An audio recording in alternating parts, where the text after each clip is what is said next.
Bienvenue, si vous nous rejoignez, bienvenue à celles et ceux qui nous rejoignent justement dans cet écrin du Quai des Savoirs. Et un amical salut si vous êtes derrière votre écran. On a voulu cette 12e édition de Futurapolis Planète proche de vous. Vous aurez donc au terme de cette séquence la possibilité de poser toutes vos questions à nos invités en allant sur menti.com et en tapant le code 5602 35 04. Ne vous inquiétez pas, ça va apparaître très régulièrement, ou tout simplement vous flashez le QR code. Si vous voulez qu'on vous voie et que vous avez envie de poser votre question en direct, vous mettez votre prénom, votre numéro de siège et vous serez la star pendant 45 secondes, le temps de poser votre question. Si vous avez envie d'être discrète, vous êtes un peu timide, vous ne mettez pas votre nom, mais vous pouvez quand même poser votre question. On est totalement preneur. Alors on part à présent sur une affirmation volontairement péremptoire dans ce haut lieu de l'aéronautique française qui est Toulouse. L'avion, on n'est pas prêt de s'en passer. On le vilipende, on le taxe des pires méfaits et pourtant il demeure au cœur de nos économies et des habitudes de certains. L'avion et plus largement l'industrie aéronautique ne connaissent pas la crise. Face aux promesses répétées de l'avion électrique, certains appellent de leur vœu des quotas radicaux. Comment s'y retrouver sans mettre à terre nos entreprises et les citoyens voyageurs? On en parle tout de suite avec Jérémy Caussade, Estelle Malavolti et Agnès Plagneux-Bertrand. Sous vos applaudissements, mesdames et messieurs.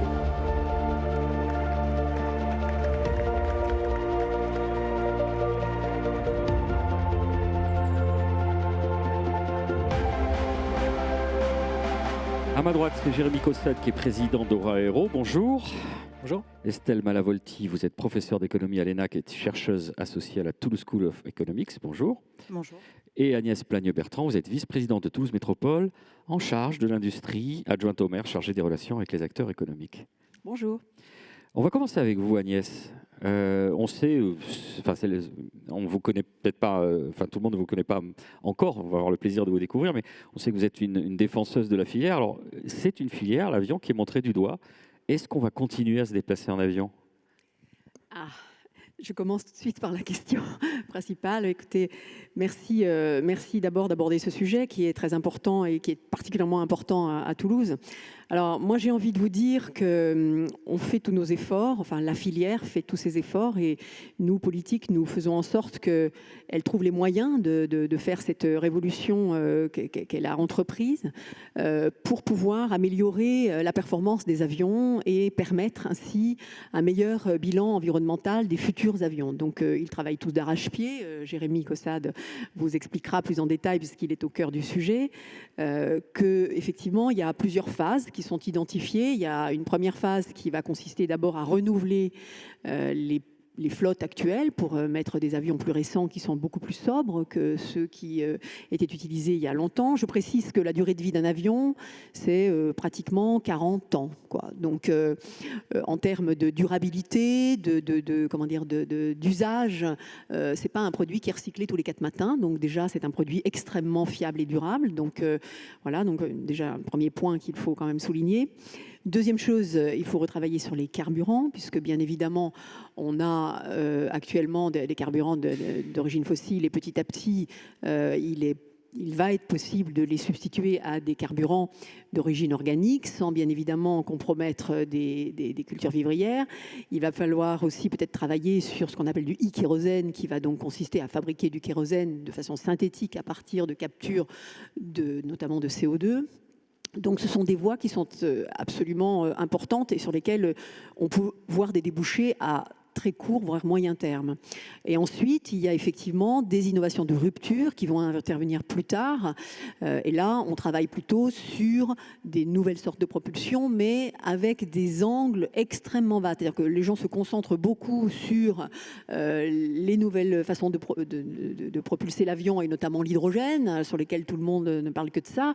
Mais en réalité, l'amélioration de la performance de l'avion va toucher énormément de choses, énormément de sujets technologiques. Ça va toucher effectivement les matériaux, ça va toucher le design de l'avion, ça va toucher une sobriété plus générale, une autre façon de voler. Et ça ne va pas se passer d'un seul coup. Ça ne va pas se passer d'un seul coup et c'est du long terme. C'est du long terme. Alors justement, avec vous, Jérémy Caussade, peut-être raconter en 2 mots ce que c'est qu'Aura Aero. Vous êtes un nouvel entrant dans l'industrie aéronautique avec une vision, une ambition différente. Racontez-nous. Oui, l'idée générale, on aurait été un constructeur d'avions, hein, on travaille sur les enjeux de décarbonation et le sujet principal finalement c'est de comment on pouvait utiliser ce qu'on savait faire en tant qu'ingénieur, ce qu'on avait appris chez Airbus ou ailleurs, comment on pouvait utiliser ce vivier, ce savoir-faire qui est assez unique au monde, hein, sur la base toulousaine pour arriver à se projeter sur ce qu'on a à faire demain. Et finalement ce qu'on a à faire demain c'est on doit voler mieux, donc on doit être plus sobre, on doit matcher peut-être un peu plus précisément avec les vrais besoins, qui ne sont pas forcément les besoins servis à l'heure actuelle. Et effectivement, la technologie est un des usages associés à ça. Et le principe général est de se dire comment on peut arriver à... On a une révolution industrielle devant nous, et qu'est-ce qu'on peut y faire ? Donc voilà, l'idée, nous, à notre niveau, c'est fort de tout ce qu'on a appris depuis le début de l'aéronautique, et on a eu quand même beaucoup de premières mondiales qui ont été faites à Toulouse, donc ça, c'est plutôt inspirant. Et quand on voit un peu la trajectoire de l'aéronautique depuis les débuts, on peut se dire 2 choses. La première, c'est que non, c'est pas plus dur qu'avant. Ce qui a été fait en un peu plus de 100 ans est absolument remarquable et je pense que c'est pas pire maintenant, c'est différent. Et deuxièmement, c'est quand même assez rare qu'on commence avec une nouvelle innovation technologique, un nouvel usage, en commençant directement avec Concorde ou la 380. Donc il faut accepter que oui, on va d'abord commencer par des avions plus petits et on doit aller vite, qu'après on va aller plus haut, plus vite, plus loin, dans la mesure où on est capable de répondre aux enjeux climatiques, c'est-à-dire avoir des avions qui soient en accord avec les trajectoires. Alors vous, de votre côté, Estelle, vous dites OK, il va y avoir des progrès techniques, mais on a peut-être l'impression que l'aviation attend un progrès technique qui va la sauver, comme si c'était le technosolutionnisme. Alors Agnès fait non, mais vous aurez le loisir d'y répondre, Agnès. Estelle d'abord. Oui, en fait, les compagnies aériennes, quand on regarde ce qu'elles proposent comme amélioration dans le secteur, la première innovation technologique dont elle parle, c'est les Sustainable Aviation Fuel, donc tout ce qui est carburant viable, durable.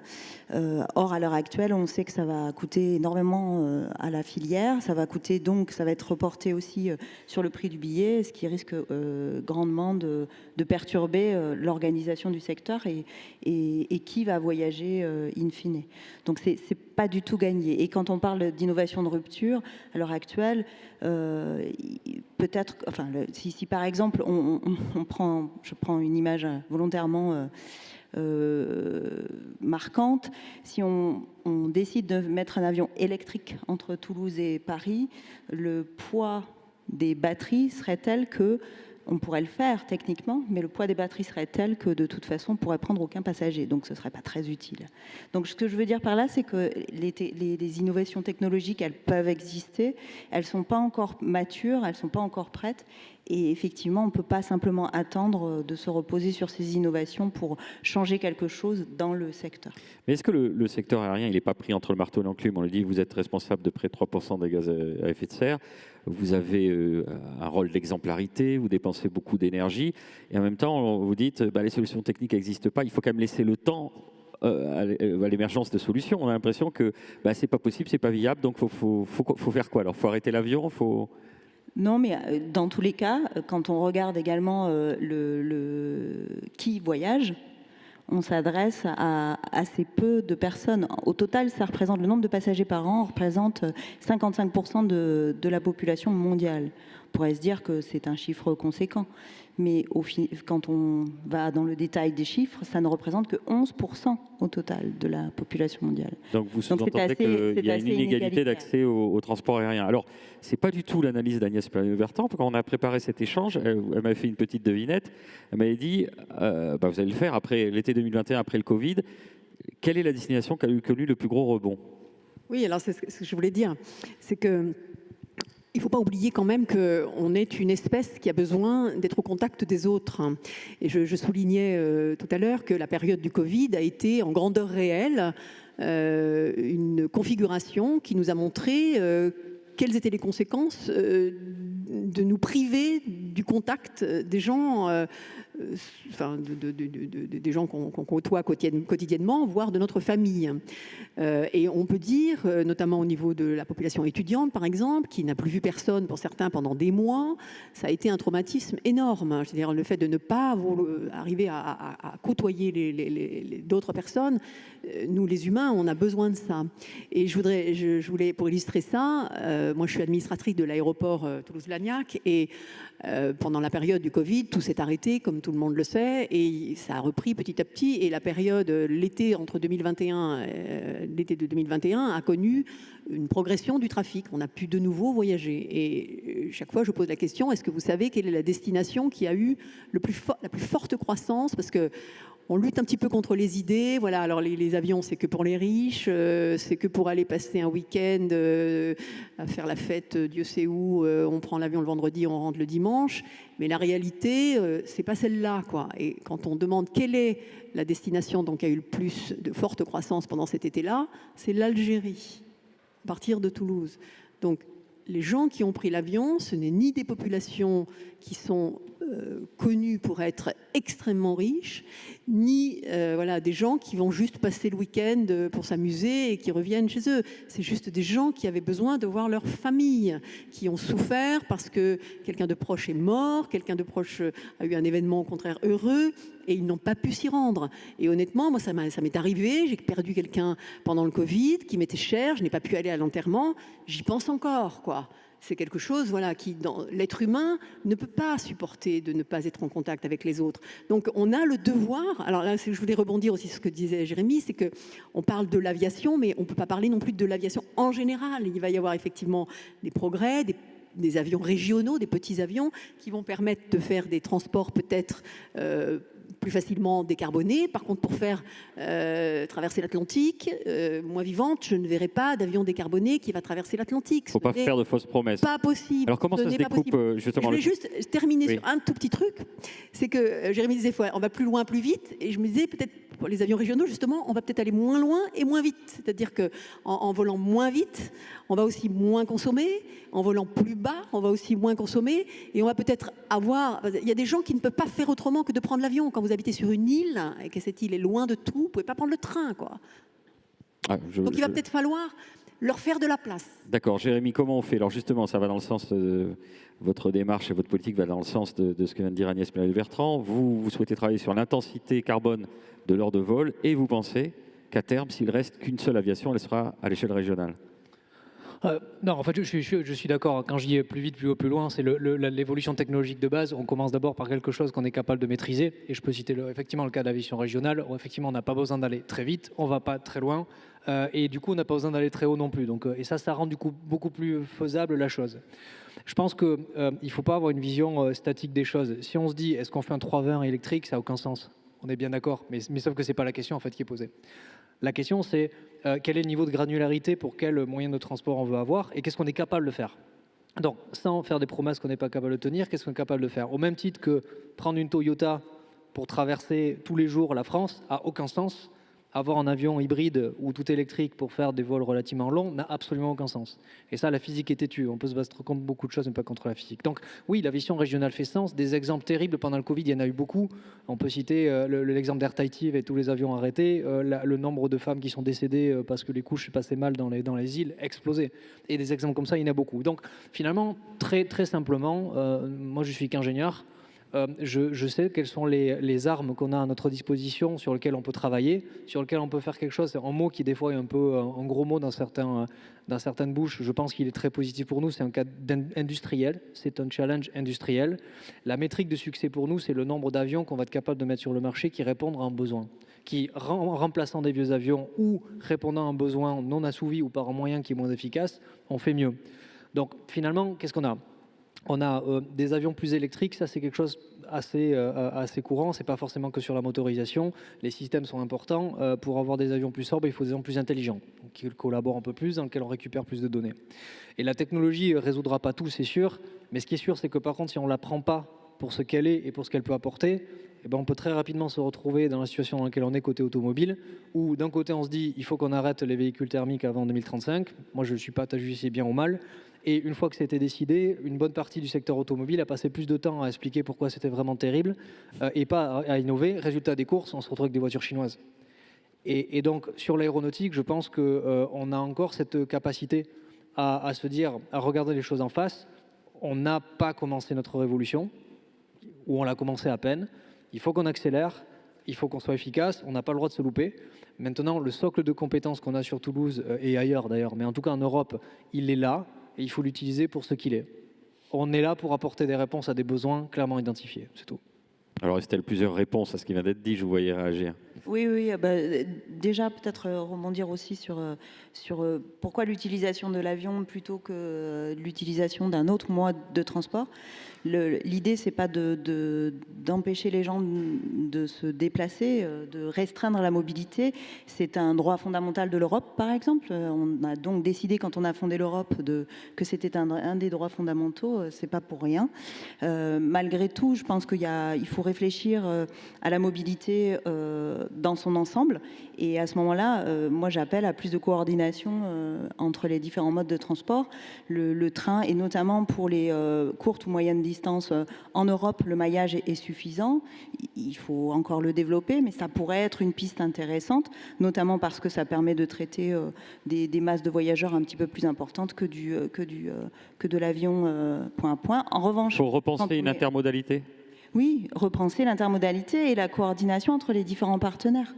Si les opérateurs ferroviaires ne discutent pas avec les compagnies aériennes, on ne va pas y arriver. Si les aéroports et les gares ne mettent pas le paquet pour pouvoir justement rendre cette expérience de voyage pour le passager totalement indolore, de changer de mode de transport dans un voyage donné, on ne va pas y arriver. Donc ça suppose une vision un petit peu plus, je prononce le mot, moins en silo que celle qu'on a à l'heure actuelle.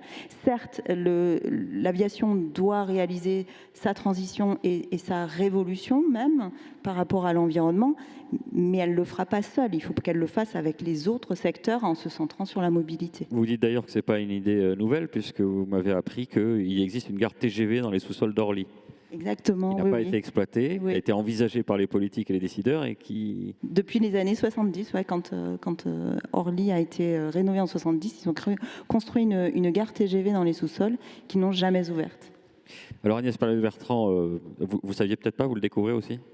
Je ne savais pas du tout qu'il y avait une gare TGV au sous-sol d'Orly. Oui. Comment on fait alors pour le futur ? Vous l'avez dit, on va faire peut-être un découpage. Les longs courriers, ça restera les longs courriers. Et ensuite, à une échelle plus petite, on pourra envisager une décarbonation plus importante. On fait coexister tout ça. L'avion restera toujours dans les usages. S'il n'y a pas d'innovation de rupture, vous l'avez dit, il y a les lois de la physique, donc à un moment donné, on va être bloqué par quelque chose. C'est par petites touches. Les gros, ils travaillent sur quoi, là, concrètement ? C'est sûr que ça n'envoie pas forcément du rêve, mais ça progresse, même si c'est par itération, même si c'est par touches successives. Alors, les gros les gros et les petits et les moyens, tout le monde, tous les centres de recherche de toutes les entreprises de l'aéronautique, les sous-traitants en partie, ne travaillent que là-dessus. Enfin, je veux dire, ils sont totalement concentrés. Et je souligne que ce n'est pas d'aujourd'hui. C'est-à-dire que, en fait, les feuilles de route des industriels de l'aéronautique visent depuis le début, tout début de l'aviation, à rendre l'aviation plus sobre, plus économique, parce que pour une fois, ça va dans le même sens. C'est-à-dire que si vous avez un avion plus sobre, il va consommer moins et donc il sera plus intéressant en termes d'exploitation. Donc, ils travaillent depuis toujours là-dessus. Alors, le champ des technologies qui sont un petit peu sous-jacentes est considérable. Donc, j'ai évoqué les matériaux, tout ce qui va consister à améliorer la performance de l'avion va consister à lui ajouter des choses. Vous mettez des batteries, ça alourdit l'avion. Et en plus, les batteries, elles pèsent autant au décollage qu'à l'atterrissage. Donc, vous allez devoir changer les trains d'atterrissage. Parce que quand un avion atterrit, normalement, il est vide. Donc, les forces qu'il a à supporter sont possibles que si vous aviez vos réservoirs vides. Avec les batteries, c'est aussi lourd à l'aller qu'au retour. Ensuite, vous allez devoir, donc matériaux, vous allez devoir travailler sur le design global, la forme de l'avion, pour faire simple. Alors, il y a aussi un sujet que répètent sans cesse les industriels de l'aéronautique, c'est la thermique. C'est-à-dire qu'en fait, tout ce que l'on va ajouter dans l'avion va consister à produire de la chaleur, qu'il va falloir éliminer d'une manière ou d'une autre. On ne peut pas éliminer en mettant des radiateurs, vous voyez, ça marche pas. Mais on était donc dans les limites de la physique qu'évoquait Jérémy. Exactement. Donc, il ne faut pas qu'on fantasme. Il n'y aura pas d'avion 100% électrique qui contiennent plus de, enfin, qui embarquent un nombre important. Des avions qui vont faire des petits ronds autour des pistes ou qui vont, non, 100% électrique. Enfin, Guillaume Faury a rappelé il n'y a pas très longtemps quelques ordres de grandeur. Une batterie, c'est une batterie, grosso modo, les meilleures technologies qui sont annoncées, alors je ne sais pas si elles sont réellement là, 500 Wh par kilo. Le kérosène, 12 000 Wh par kilo. L'hydrogène, 36 000 Wh par kilo. Voilà, donc voilà, le problème de l'hydrogène. Alors on fait comment, Jérémy, pour qu'on ait des avions plus intelligents, plus malins, plus collaboratifs, qui s'affranchissent de ces problématiques-là? Je pense en tout cas, qui les contournent ou qui inventent quelque chose de nouveau. Ouais, je pense qu'il faut faire attention à la réponse, à la façon dont on pose la problématique sur la table. Si la question, pour aller de Toulouse à, je sais pas, à Munich par exemple, ou à Berlin, si la question c'est comment on fait pour être le plus efficace et le plus sobre possible pour aller de Toulouse à Berlin, c'est une question intéressante. Si la question c'est comment je remplace un avion existant par le même avion électrique ou équivalent, c'est sûr que ça ne peut pas marcher. Par contre, ce qui est sûr, c'est que par exemple dans le cas de l'aérien en Europe, on a un truc qui s'appelle la circuiterie. En gros, on fait quasiment 2 fois plus de kilomètres que la ligne directe parce que c'est organisé avec des grands hubs et on va au hub et du hub on va sur notre hub et on finit. Et le meilleur des kilomètres décarbonés, c'est celui qu'on ne fait pas. Donc dans certains cas, on peut se dire qu'il y a un autre modèle possible qui est que peut-être qu'on ne le fera pas en ligne directe, mais à l'heure actuelle, si on veut aller dans beaucoup d'endroits en Europe, on ne peut pas faire de la ligne directe, donc on est obligé de faire au moins un ou deux arrêts, de le faire peut-être plus sur le trajet point A, point B. Ça, c'est un premier sujet. Et du coup, la question n'est plus est-ce que je fais un avion qui est capable de faire 3000 km, mais comment j'ai un système avec un avion qui fait partie de ce système, avec d'autres moyens de transport et aussi avec des aéroports avec une granularité plus fine. Donc je pense que c'est le retour aussi des aéroports régionaux. Comment j'utilise ce qui existe déjà, comment je peux construire, parce qu'effectivement, développer un avion, c'est 10 ans. Mais d'après vous, ça prend combien de temps pour développer une ligne LGV ? Je pense que c'est encore plus que ça. Donc finalement, je pense que le sujet intermodalité est important d'un côté. Et de l'autre, il faut faire attention aussi à quelque chose, parce qu'on est très focalisé dans ce sujet à l'heure actuelle. L'évolution technologique n'est pas linéaire. Si on prend par le prisme de la linéarité l'évolution des technologies, on se trompe dans 100% des cas. Donc oui, avec les batteries lithium-ion, pour l'instant, c'est évident. On est limité à ça et même probablement un peu moins, on va dire.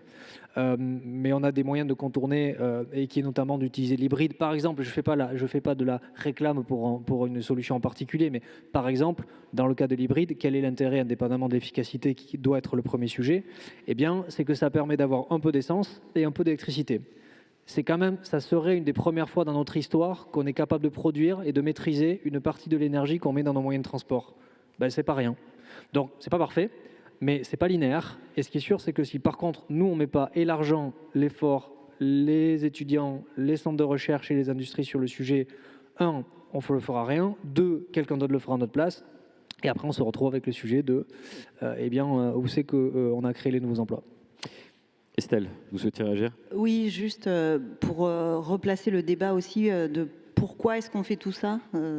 C'est pour que les gens puissent se déplacer, mais il ne faut pas perdre de vue que, encore une fois, ce sont les chiffres qui parlent, ce n'est pas moi qui donne mon avis. 1% des gens qui voyagent sont responsables de 50% des émissions de CO2. Donc finalement, est-ce qu'on va mettre tous ces efforts technologiques des moyens privés, publics pour décarboner à ce point pour simplement peu de voyageurs, une concentration de voyageurs. Jérémy veut absolument réagir. Oui, non, juste pour dire que ça c'est le point actuel, il est réel, les faits sont têtus. Le seul truc qu'on oublie quand même, parce que ça c'est une vision très européenne des choses, derrière il y a quand même les Indiens qui arrivent, il y a les Chinois, il y a tous ceux qui n'ont pas bénéficié finalement, qui commencent à peine maintenant à en bénéficier, et on peut le prendre par tous les bouts qu'on veut, on peut argoter pendant des années au niveau européen. Ils ont besoin de déplacement et ils l'auront.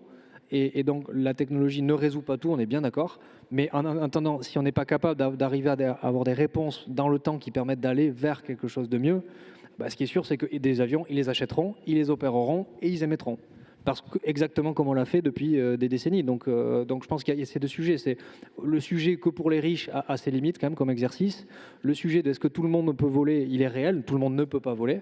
Et d'ailleurs, c'est le travail qu'a fait l'aérien de le rendre de plus en plus abordable. Et donc, c'est un mélange de tout. Il faut voler mieux, peut-être voler moins, probablement. En tout cas, avoir une meilleure connectivité, ça c'est certain. On va prendre les questions du public et il y en a. Est-ce qu'il ne faut pas faire payer le kérosène à son juste prix environnemental par une taxe CO2 avec des exonérations outre-mer et notamment une taxe carbone spécifique pour les jets privés par exemple? Agnès. Alors, j'écoutais ce matin Jean-Marc Jancovici qui était sur France Inter et qui a parlé des jets privés. Alors, il disait effectivement les jets privés, en termes de bilan carbone, son expression, ça a été c'est des cacahuètes. Texto. Et il dit, mais il y a une question d'acceptabilité sociale. C'est-à-dire quand vous habitez à 30 km de votre lieu de travail et qu'on vous dit, il va falloir faire autrement, prendre les transports en commun, changer de voiture, etc. Et que par ailleurs, on laisse les vols privés opérer librement, c'est sûr que c'est difficile à accepter. Donc les vols privés, c'est juste anecdotique, quoi, hein. Et ce que disait Jérémy tout à l'heure en préparant... Oui, mais ce prix d'acceptabilité sociale, il est important. Il va falloir vraisemblablement passer par quelque chose qui les contraigne, c'est évident, parce qu'on ne pourra pas continuer à demander des efforts à ceux qui n'en ont pas les moyens et qui effectivement peinent chaque jour avec des difficultés de transport en disant eux on les laisse parce que ça pèse rien, mais moi je suis obligé, je fais partie de contributeurs qui en masse. Mais je voudrais juste souligner un point qu'a abordé Jérémy tout à l'heure. Rapidement, pour qu'on puisse prendre rapidement, c'est que il ne faut pas oublier qu'on est dans un pays, et la France, qui est très centralisée, hein, où tout se passe à Paris. Alors nous, on est Toulousains et on essaye chaque fois de dire non, mais il se passe des choses très intéressantes chez nous. Et je pense qu'on a tous envie que nos entreprises prospèrent et que nos enfants trouvent du travail et qu'ils puissent continuer à être étudiants, etc. à Toulouse. Mais si on n'y prend pas garde, ce système qui va empêcher un certain nombre, parce qu'il soulignait, Michelin qui a son siège à Clermont-Ferrand, et nous, on a quelques entreprises aussi, dont Airbus, mais d'autres, qui ont leur siège à Toulouse, et ils ont tous des jets privés, mais tous à 100%. Et ils ne l'utilisent pas pour partir en week-end avec leurs enfants, ils l'utilisent pour travailler, parce que sinon, si c'est plus possible, ils vont mettre leur siège à Paris, quoi, aussi. Donc il faut être conscient du fait que certes, c'est mal, mais ça a des conséquences qui seront peut-être pires que le mal. Quid de la modération du trafic préconisée par l'ADEME? Les SAF ne pourront pas contrebalancer les émissions liées à l'explosion du trafic. Les SAF, c'est quoi, Estelle? Oui, donc les SAF, c'est ce dont je parlais tout à l'heure, c'est les carburants qui ne produisent pas de CO2. Qui ne produisent pas de CO2 et donc effectivement qui permettent de décarboner le secteur. Mais à l'heure actuelle, les SAF ne pourront pas répondre complètement aux demandes et le temps de les mettre en place, ça correspond aussi à des coûts d'exploitation qui vont être énormes et qui risquent d'endommager la viabilité du secteur. Très bien. Alors on a une question d'un courageux qui s'appelle Philippe. Philippe, on va vous tendre un micro et on vous écoute. On va vous donner un autre micro, où on va ouvrir votre micro. Oui, je voulais revenir sur un point par rapport à l'efficacité énergétique, aux nouvelles technologies. Qu'est-ce qui garantira qu'on n'aura pas un effet rebond par rapport à ces nouvelles technologies, donc à l'accroissement du trafic aérien? Parce que c'est vrai qu'on parle de la pollution d'un avion, mais finalement c'est l'aviation dans sa globalité qui est le problème. Et dernier point, on n'a pas abordé la réduction de la contribution à l'effet de serre de l'aviation qui est non liée aux émissions de CO2 sur les effets radiatifs. Et je pense qu'apparemment l'hydrogène serait plus impactant que le kérosène. Et aussi, si je ne dis pas de bêtises, c'est l'effet sur la haute atmosphère des gaz. Là, je ne pourrais pas vous répondre, mais peut-être qui souhaite, Estelle ou Jérémy? Oui, alors moi, je ne suis pas non plus techniquement capable de répondre, mais en revanche, effectivement, on sait qu'il y a... Le CO2, c'est une manière facile dans le secteur aérien de mesurer l'impact de l'aviation. Ça ne veut pas dire du tout que d'autres impacts vis-à-vis de l'environnement sont à prendre en compte. Jérémy, et enfin Agnès. Oui, le sujet rebond, je ne sais pas, en tout cas répondre à des besoins, ça c'est certain. Et après, oui, effectivement, il faut regarder la globalité. Mais finalement, derrière ça se cache le sujet de la bataille de l'énergie au global. Hein. Parce que quand on parle en SAF, de l'électricité ou de l'hydrogène, jusqu'à preuve du contraire, dans tous les cas, il faut produire l'électricité. Hein. Et donc après, soit on utilise l'électricité pour faire l'hydrogène, pour le mettre dans un réservoir, pour le mettre dans un avion, soit on fait l'électricité pour faire des carburants, pour les mettre dans les avions. Mais au final, je pense que le sujet est un seul et même sujet, c'est un sujet énergétique. C'est comment nous, en tant que constructeurs d'avions, on fait en sorte d'avoir des avions qui font la mission pour le moins d'énergie possible et comment on peut continuer à s'améliorer. Et d'autre part, comment on résout le sujet énergétique, qui est un sujet qui sera résolu par d'autres. Allez, le mot de la fin sera pour Agnès, très rapidement, puisqu'on a plus. Oui, alors je pense que Jérémy a plutôt eu le mot de la fin, mais moi je voulais simplement dire qu'effectivement, utiliser de l'hydrogène, par exemple, on va augmenter les températures, et en augmentant les températures, on va larguer plus de NOx. Et effectivement, on sait bien que l'effet de serre provient du CO2, mais pas que. Et je crois que le CO2, ça pèse pour la moitié ou le tiers même de gaz à effet de serre. Et il y a tous les autres gaz qui, effectivement, sont aussi des contributeurs de l'effet de serre. Et on va, en diminuant le CO2, on risque de monter d'autres contributeurs. Donc effectivement, ça peut être, encore une fois, parfois le remède est pire que le mal. Merci à tous les trois, on vous applaudit chaleureusement. Merci pour la qualité de vos réponses. On se retrouve dans quelques minutes pour un sujet qui taraude nombre de Français. Taux d'intérêt faramineux, centre-ville hors de prix, la fin des propriétaires. À tout de suite.